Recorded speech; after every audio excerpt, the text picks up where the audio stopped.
പ്രിയപ്പെട്ട സുഹൃത്ത് നമസ്കാരം. JD's കറണ്ട് അഫേഴ്സിലേക്ക് സ്വാഗതം. ഇന്ന് മാർച്ച് 3 തീയതി ഏറ്റവും ലേറ്റസ്റ്റ് ആയിട്ടുള്ള current അഫേഴ്സുമായി JD's current affairs.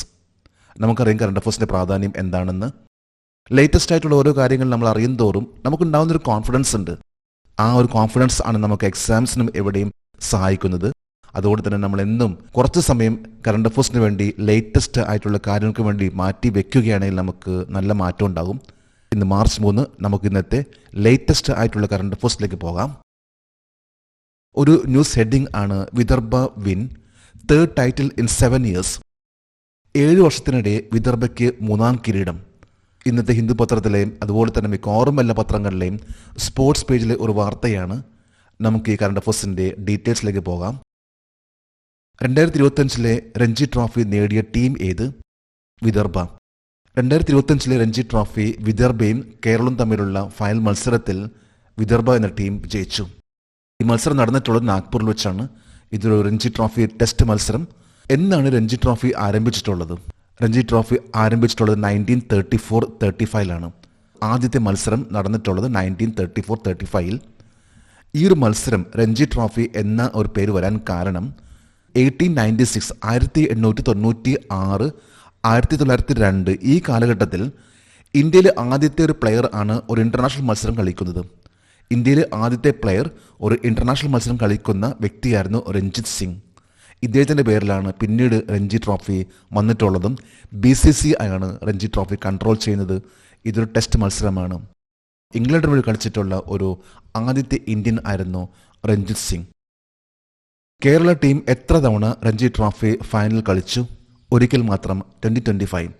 Keralam ആദ്യമായിട്ടാണ് രഞ്ജി ട്രോഫിയിൽ ഫൈനൽ മത്സരത്തിലെത്തുന്നത്. കേരളത്തിന് വളരെയധികം പ്രതീക്ഷയുള്ള ഒരു കിരീടമായിരുന്നു രഞ്ജി ട്രോഫി ഈ വർഷം. എന്നാൽ വിദർഭ ടീം ആയിട്ടുള്ള മത്സരത്തിൽ കേരള ടീം ഡ്രോ ആയി, സമനിലയിൽ കലാശിച്ചു. ഇതിൽ ആണ് വിദർഭ വിജയിയായിട്ട് പ്രഖ്യാപിച്ചിട്ടുള്ളത്. വിദർഭ ടീം എത്ര തവണ രഞ്ജി ട്രോഫി നേടി? 3 തവണ. കഴിഞ്ഞ 7 വർഷമായിട്ടുള്ള ഈ ഒരു കണക്കെടുപ്പിൽ വിദർഭ 3ാമത്തെ പ്രാവശ്യമാണ് രഞ്ജി ട്രോഫി കരസ്ഥമാക്കുന്നത്. ഏറ്റവും കൂടുതൽ രഞ്ജി ട്രോഫി കിരീടങ്ങൾ നേടിയ ടീം ഏതാണ്? 42 പ്രാവശ്യമാണ് ബോംബെ കിരീടം കരസ്ഥമാക്കുന്നത്. കൂടാതെ ഏറ്റവും കൂടുതൽ റൺസ് നേടിയിട്ടുള്ള വ്യക്തി എന്ന് പറയുമ്പോൾ വാസിം ജാഫർ ആണ്. 1996 മുതൽ 2020 വരെ 12038 റൺസ് ആണ് വസീം ജാഫർ രഞ്ജി ട്രോഫിയിൽ നേടിയിട്ടുള്ളത്. ഒരു ന്യൂസ് ഹെഡിംഗ് ആണ് Edarikode school to field largest number of students for SSLC in state.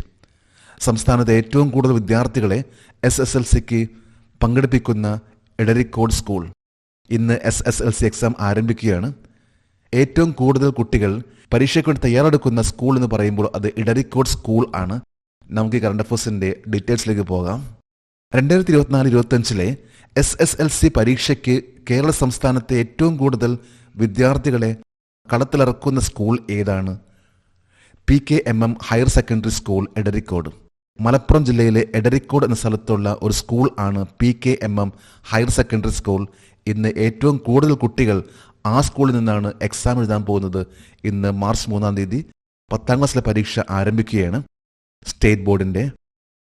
Edarikode PKMM higher secondary school നിന്ന് 2024-25 SSLC പരീക്ഷ എഴുതുന്ന വിദ്യാർത്ഥികളുടെ എണ്ണം എത്രയാണ്? 2017 വിദ്യാർത്ഥികൾ, 1082 പെൺകുട്ടികളും 935 ആൺകുട്ടികളും. മലപ്പുറം ജില്ലയിലെ എടരിക്കോടുള്ള PKMM ഹയർ സെക്കൻഡറി സ്കൂളിൽ നിന്ന് 2017 കുട്ടികളാണ്, അതായത് ഒരു സ്കൂളിൽ നിന്ന് 2017 കുട്ടികളാണ് 10ാം ക്ലാസ്സിലെ പരീക്ഷ എഴുതുവാൻ പോകുന്നത്. 2024-25 കേരള SSLC പരീക്ഷ എത്ര വിദ്യാർത്ഥികൾ എഴുതുന്നു? 4,27,021 വിദ്യാർത്ഥികൾ. 4,27,021 സ്റ്റുഡൻസ് ആണ് ഇന്നത്തെ 10th എക്സാം എഴുതുവാൻ പോകുന്നത്. ഒരു ന്യൂസ് ഹെഡിംഗ് ആണ് exercise desert hunt 2025. Exercise desert hunt 2025 അവസാനിച്ചു. ഏതെല്ലാം ഫോഴ്സ് ആണ് എക്സസൈസ് ഡെസേർട്ട് ഫണ്ടിൽ പങ്കെടുത്തിട്ടുള്ളത്? നമുക്ക് കറണ്ട് അഫേഴ്സിൻ്റെ ഡീറ്റെയിൽസിലേക്ക് പോകാം. ഡെസേർട്ട് ഹണ്ട് 2025 എന്ന ട്രൈ സർവീസ് സ്പെഷ്യൽ ഫോഴ്സ് അഭ്യാസം നടത്തിയ സേന ഏതാണ്? ഇന്ത്യൻ വ്യോമസേന. ഇന്ത്യൻ എയർഫോഴ്സ് നടത്തിയിട്ടുള്ള ഒരു സ്പെഷ്യൽ ഫോഴ്സ് എക്സസൈസ് ആണ് ഡെസേർട്ട് ഹണ്ട് 2025. ഇതൊരു try service special force exercise ആണത്. അതായത് Indian army, Indian navy, Indian air force പങ്കെടുക്കുന്ന ഒരു എക്സസൈസ് ആണ് ഡെസേർട്ട് ഹണ്ട്. ഇതൊരു സ്പെഷ്യൽ ഫോഴ്സ് ആയി ബന്ധപ്പെട്ട ഒരു എക്സസൈസ് ആണ്. സ്പെഷ്യൽ ഫോഴ്സ് അഭ്യാസം ഡെസേർട്ട് ഹണ്ട് 2025 ഫെബ്രുവരി 24 മുതൽ ഫെബ്രുവരി 28 വരെ എവിടെയാണ് നടത്തിയത്? ജോധ്പൂർ, രാജസ്ഥാൻ. രാജസ്ഥാനിലെ ഏറ്റവും വലിയൊരു കന്റോൺമെന്റ്, അതായത് മിലിറ്ററി ബേസ് ആയിട്ടുള്ള സ്ഥലമാണ് ജോധ്പൂർ. ജോധ്പൂരിലാണ് ഈയടുത്ത്, അതായത് ഫെബ്രുവരി 24 മുതൽ ഫെബ്രുവരി 28 വരെ നടന്നിട്ടുള്ള എക്സസൈസ്, അതായത് എക്സസൈസ് ഡെസേർട്ട് ഹണ്ട്. ഇത് ഇന്ത്യൻ എയർഫോഴ്സ് നടത്തിയിട്ടുള്ള ഒരു എക്സസൈസ് ആണ്. Indian army, Indian navy, Indian air force പങ്കെടുത്തിട്ടുള്ള ഒരു എക്സസൈസ് ആണ് ഡെസേർട്ട് ഹണ്ട്. ഇന്ത്യൻ വ്യോമസേനയുടെ പ്രത്യേക സേന ഏതാണ്? Garud commando force. ഓരോ ഫോഴ്സിനും ഒരു സ്പെഷ്യൽ ഫോഴ്സ് ഉണ്ടാകാറുണ്ട്. ഇന്ത്യൻ എയർഫോഴ്സിന്റെ സ്പെഷ്യൽ ഫോഴ്സ് ആണ് ഗരുഡ് കമാൻഡോസ്. ഇന്ത്യൻ നാവികസേനയുടെ പ്രത്യേക സേന ഏതാണ്? Marine commando force MARCOS. Indian നേവിയുടെ വളരെ പവർഫുൾ ആയിട്ടുള്ള ഒരു സ്പെഷ്യൽ ഫോഴ്സ് ആണ് മറൈൻ കമാൻഡോ ഫോഴ്സ് എന്നറിയപ്പെടുന്ന മാർക്കോസ്. ഇന്ത്യൻ എയർഫോഴ്സിന്റെ ആണെങ്കിൽ Garud commando force, Indian navy ആണെങ്കിൽ മാർക്കോസ്, ഇന്ത്യൻ ആർമി ആണെങ്കിൽ NSG, പാരാ SF ഇവയെല്ലാം ഈ പ്രാവശ്യം പങ്കെടുത്തിട്ടുള്ള പാരാ SF ആണ്. ഗരുഡ് കമാൻഡോസ്, മാർക്കോസ് എന്നീ 3 സ്പെഷ്യൽ ഫോഴ്സ് പങ്കെടുത്തിട്ടുള്ള ഒരു എക്സസൈസ് ആയിരുന്നു special force exercise desert hunt. ഒരു ന്യൂസ് ഹെഡിംഗ് ആണ് ശ്രീ ജയന്ത് ചൗധരി ലോഞ്ചസ് സൊലംബിനി. ശ്രീ ജയന്ത് ചൗധരി സൊലംബിനി ലോഞ്ച് ചെയ്തു. സൊലംബിനി എന്നത് ഏത് മിനിസ്ട്രിയുമായി ബന്ധപ്പെട്ട ഒരു പ്രോഗ്രാം ആണ്? ശ്രീ ജയന്ത് ചൗധരി ഏത് മിനിസ്റ്റർ ആണ്? നമുക്ക് കറണ്ട് അഫയേഴ്സിന്റെ ഡീറ്റെയിൽസിലേക്ക് പോകാം. 2025 മാർച്ച് 2 വനിതാ സംരംഭകത്വ പരിപാടിയായ സൊലംബിനി ആരംഭിച്ച മന്ത്രാലയം ഏതാണ്? Ministry of skill development and entrepreneurship, നൈപുണ്യ വികസന സംരംഭകത്വ മന്ത്രാലയം. സൊലംബിനി എന്ന് പറയുന്ന ഒരു പ്രൊജക്ട് ഇത് ആരംഭിച്ചിട്ടുള്ളത് വുമൺ ഓണ്ടർപ്രണർഷിപ്പ് പ്രോഗ്രാം ആണിത്. ഇത് കഴിഞ്ഞ മാർച്ച്, അതായത് ഇന്നലെയാണ് സൊലംബിനി എന്ന് പറയുന്ന ഈ ഒരു പ്രോഗ്രാം ആരംഭിച്ചിട്ടുള്ളത്. Ministry of skill development and entrepreneurship ആണ് സൊലംബിനി എന്ന് പറയുന്ന ഈ ഒരു പ്രോഗ്രാം ആരംഭിച്ചിട്ടുള്ളത്. ഏത് സംഘടനയുമായി സഹകരിച്ചാണ് MSDE, അതായത് ministry of skill development and entrepreneurship, സൊലംബിനി എന്ന വനിതാ സംരംഭകത്വ പരിപാടി ആരംഭിച്ചത്? നീതി ആയോഗ്. നീതി ആയോഗും ministry of skill development and entrepreneurship സംയുക്തമായിട്ടാണ് സൊലംബിനി എന്ന വുമൺ ഓണ്ടർപ്രണർഷിപ്പ് വനിതാ സംരംഭകത്വ പരിപാടി ആരംഭിച്ചിട്ടുള്ളത്. നീതി ആയോഗിനെ കുറിച്ച് പറയുകയാണെങ്കിൽ 2015 ജനുവരി 1 നീതി ആയോഗ് ഇത് ആരംഭിച്ചിട്ടുള്ളത്. നീതി ആയോഗിന്റെ ഫുൾ ഫോം ആണ് national institution for transforming India. 2015 ജനുവരി 1 നീതി ആയോഗ് ആരംഭിച്ചു. നീതി ആയോഗിന്റെ ആദ്യത്തെ ചീഫ് എക്സിക്യൂട്ടീവ് ഓഫീസർ ആയിരുന്നു സിന്ധുശ്രീ കുള്ളർ. നീതി ആയോഗിന്റെ ചെയർമാൻ ആണ് പ്രൈം മിനിസ്റ്റർ. ഇപ്പോഴത്തെ നീതി ആയോഗിന്റെ ചെയർമാൻ ആണ് ഇന്ത്യൻ പ്രൈം മിനിസ്റ്റർ നരേന്ദ്രമോദി. അതേപോലെ തന്നെ നീതി ആയോഗിന്റെ ഇപ്പോഴത്തെ ചീഫ് എക്സിക്യൂട്ടീവ് ഓഫീസർ ആണ് BVR സുബ്രഹ്മണ്യം. നൈപുണ്യ വികസന സംരംഭകത്വ മന്ത്രാലയത്തിന്റെ മന്ത്രി ആരാണ്? Shri Jayant Chaudhary. Ministry of skill development and entrepreneurship ഇതിന്റെ യൂണിയൻ മിനിസ്റ്റർ ആണ് ശ്രീ ജയന്ത് ചൗധരി.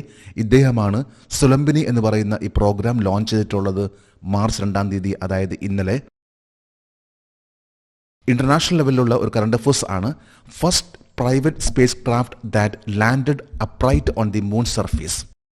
ചന്ദ്രന്റെ ഉപരിതലത്തിൽ നിവർന്ന് ഇറങ്ങിയ ആദ്യത്തെ സ്വകാര്യ ബഹിരാകാശ പേടകം. ഏറ്റവും ലേറ്റസ്റ്റ് ആയിട്ടുള്ള വാർത്തയാണ്. നമുക്ക് കറണ്ട് അഫയേഴ്സിന്റെ ഡീറ്റെയിൽസിലേക്ക് പോകാം. 2025 മാർച്ച് 2 ചന്ദ്രന്റെ ഉപരിതലത്തിൽ നേരിട്ട് ഇറങ്ങിയ ആദ്യത്തെ സ്വകാര്യ ബഹിരാകാശ പേടകത്തിന്റെ പേര് സ്പേസ് ക്രാഫ്റ്റ് ബ്ലൂ ഗോസ്റ്റ്. ഈ കഴിഞ്ഞ മാർച്ച് 2, അതായത് ഇന്നലെ, യുണൈറ്റഡ് സ്റ്റേറ്റ്സിന്റെ, അമേരിക്കയുടെ ഒരു പ്രൈവറ്റ് കമ്പനി ഇറക്കിയിട്ടുള്ള ആദ്യത്തെ പ്രൈവറ്റ് സ്പേസ് ക്രാഫ്റ്റ്, ആദ്യത്തെ സ്വകാര്യ ബഹിരാകാശ പേടകം വളരെ സക്സസ്ഫുൾ ആയിട്ട് സ്ട്രെയിറ്റ് ആയിട്ട് ഇറങ്ങി. ആ ഒരു പേടകത്തിന്റെ പേരാണ് സ്പേസ് ക്രാഫ്റ്റ് ബ്ലൂ ഗോസ്റ്റ്. ചന്ദ്രദൗത്യത്തിനായി സ്പേസ് ക്രാഫ്റ്റ് ബ്ലൂ ഗോസ്റ്റ് വിക്ഷേപിച്ച സ്വകാര്യ സ്ഥാപനം ഏതാണ്? ഫയർഫ്ലൈ എയറോസ്പേസ് US-ലെ ഒരു സ്വകാര്യ കമ്പനിയാണ് ഫയർഫ്ലൈസ് എയറോസ്പേസ്. ഫയർഫ്ലൈ എയറോസ്പേസ് ആണ് സ്പേസ് ക്രാഫ്റ്റ് ആയിട്ടുള്ള ബ്ലൂ ഗോസ്റ്റ് മാർച്ച് 2 ചന്ദ്രനിൽ ഇറക്കിയിട്ടുള്ളത്. വളരെ സേഫ് ആയിട്ട് ആദ്യത്തെ വേർട്ടിക്കൽ അപ്രൈറ്റ് ആയിട്ടുള്ള ഒരു ലാൻഡിംഗ് ആയിരുന്നു സ്പേസ് ക്രാഫ്റ്റ് ബ്ലൂ ഗോസ്റ്റിന്റെ. 2025 മാർച്ച് 2 ബ്ലൂ ഗോസ്റ്റ് എന്ന ബഹിരാകാശ പേടകം ചന്ദ്രനിൽ ഏത് സ്ഥലത്താണ് ഇറങ്ങിയത്? മാരെ ക്രിസിയത്തിലെ Mons Latreille within the Mare Crisium. ഇതൊരു ചന്ദ്രന്റെ നോർത്തേൺ ഭാഗത്തുള്ള ഒരു പ്രദേശമാണ് മാരെ ക്രിസിയം. ഇവിടെയുള്ള മോൺസ് ലാറ്ററൽ എന്ന സ്ഥലത്താണ് ബ്ലൂ ഗോസ്റ്റ് എന്ന് പറയുന്ന ഈ ഒരു സ്പേസ് ക്രാഫ്റ്റ് വളരെ സേഫ് ആയിട്ട് ലാൻഡ് ചെയ്തിട്ടുള്ളത്. ആദ്യത്തെ ഒരു പ്രൈവറ്റ് സ്പേസ് ക്രാഫ്റ്റ് ആണ് ഇത്തരത്തിൽ ഒരു ലാൻഡിംഗ് നടത്തിയിട്ടുള്ളത്. ചന്ദ്രദൗത്യത്തിനായി സ്പേസ് ക്രാഫ്റ്റ് ബ്ലൂ ഗോസ്റ്റ് വിക്ഷേപിച്ചത് ഏത് ദിവസമാണ്? 2025 ജനുവരി 15. അതായത് കഴിഞ്ഞ ജനുവരി 15 ഇന്നിപ്പോൾ പറയുമ്പോൾ മാർച്ചാണ്. ഇത്രയും ദിവസം എടുത്തിട്ടുള്ള 3,84,400 കിലോമീറ്റർ അകലെയുള്ള ചന്ദ്രനിലേക്ക് വളരെ സേഫ് ആയിട്ട് ഇറങ്ങിയിട്ടുള്ള ഒരു പേടകമാണ് ബ്ലൂ ഗോസ്റ്റ്.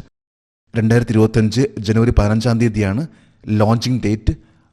2025 മാർച്ച് 2 ഇത് ലാൻഡ് ചെയ്തിട്ടുള്ളത്.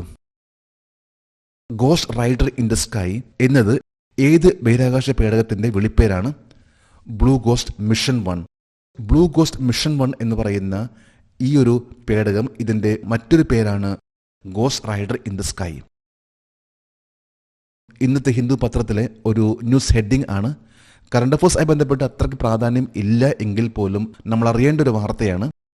Kerala narcotic detection rate and conviction rate far surpass other state.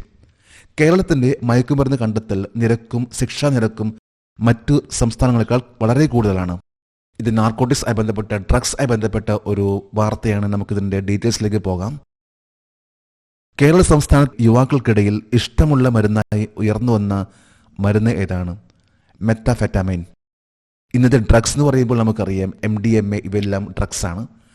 ഡ്രഗ്സിനെ കുറിച്ച് മിക്കവാറും എല്ലാവർക്കും അറിയാം. ഇന്ന് എവിടെയും ഇപ്പോൾ ഡ്രഗ്സിന്റെ ഉപയോഗം കൂടിക്കൊണ്ടിരിക്കുകയാണ്. ഏറ്റവും ലേറ്റസ്റ്റ് ആയിട്ട് ഇപ്പോൾ നാർക്കോട്ടിക്സ് കൺട്രോൾ ബ്യൂറോവും നാഷണൽ നാർക്കോട്ടിക് കോർഡിനേഷൻ പോർട്ടൽ പുറത്തിറക്കിയിട്ടൊരു റിപ്പോർട്ട് ഇന്നത്തെ ഹിന്ദു പത്രത്തിലെ കേരളത്തിന്റെ എഡിഷനിൽ വന്നിട്ടുള്ളൊരു വാർത്തയാണ്. അതായത് മെത്ത് എന്നറിയപ്പെടുന്ന മെത്താഫെറ്റാമിൻ എന്ന ഈ ഡ്രഗ്സ് ആണ് ഇപ്പോൾ ഏറ്റവും കൂടുതലായിട്ട് ഉപയോഗിച്ചുകൊണ്ടിരിക്കുന്നത്. കഴിഞ്ഞൊരു വർഷം ഇപ്പോൾ ഏറ്റവും കൂടുതലായിട്ട് കണ്ടെത്തിയിട്ടുള്ള മയക്കുമരുന്ന് പറയുമ്പോൾ മെയ്ത്ത് എന്നറിയപ്പെടുന്ന ഈ ഒരു ഡ്രഗ്സ്. 2ാം സ്ഥാനത്ത് MDMA. ഇത് കറണ്ട് അഫയേഴ്സ് ആയിട്ട് ബന്ധപ്പെട്ട ഒന്നല്ല എങ്കിൽ പോലും ഒരു നോളജ് ആയി ബന്ധപ്പെട്ട ഒന്നാണ്. അതായത് ഇത്തരത്തിലുള്ള ഡ്രഗ്സിന്റെ ഉപയോഗം കൂടിക്കൊണ്ടിരിക്കുകയാണ്. നമ്മുടെ ഏറ്റവും ലേറ്റസ്റ്റ് ആയിട്ടുള്ള കറണ്ട് അഫയേഴ്സ് ആണെന്ന് ഇവിടെ അപ്ഡേറ്റ് ചെയ്തിട്ടുള്ളത്. ജഡീസ് കറണ്ട് അഫയേഴ്സിന്റെ ഇന്നത്തെ ഈ വീഡിയോ കണ്ടിട്ട് ഇഷ്ടപ്പെട്ടെങ്കിൽ ഈ ചാനൽ സബ്സ്ക്രൈബ് ചെയ്യാനും ഷെയർ ചെയ്യാനും മറക്കരുത്. നമുക്ക് നാളെ വീണ്ടും പുതിയ കറണ്ട് അഫയേഴ്സുമായിട്ട് കാണാം. Thank you very much.